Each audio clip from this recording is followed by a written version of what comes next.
Ration കിട്ടിയ വെള്ളരി, സ്കൂളിൽ നിന്ന് കുട്ടികൾക്ക് കിട്ടിയ വെള്ളരി ഇതുപോലെ കൂടുതൽ കിട്ടുമ്പോൾ ചിലപ്പോൾ ഇത് ചോറ് വെച്ച് കഴിക്കാൻ ഇഷ്ടമുണ്ടാവില്ല.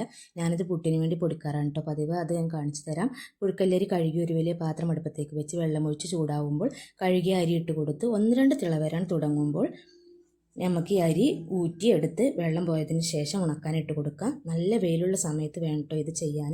ഇതൊരു ദിവസത്തെ വെയിൽ ഫുള്ള് കൊണ്ടതിന് ശേഷം രാത്രി പരത്തി വീടിനുള്ളിൽ വെക്കണം.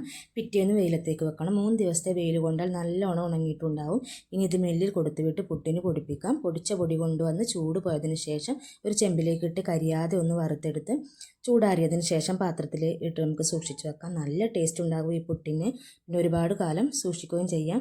പിന്നെ കടയിൽ നിന്ന് വാങ്ങുന്ന പുട്ടുപൊടി പോലെ തന്നെ കുറച്ച് പൊടി കൊണ്ട് കൂടുതൽ പുട്ട് ചുട്ടെടുക്കാം. നമ്മൾ കുറച്ച് മെനക്കെടാൻ തയ്യാറായി ഇതുപോലെ അരി ബാക്കി വന്നാൽ പുട്ടുപൊടി ഇതുപോലെ നമുക്ക് രുചിയിൽ ഉണ്ടാക്കാം.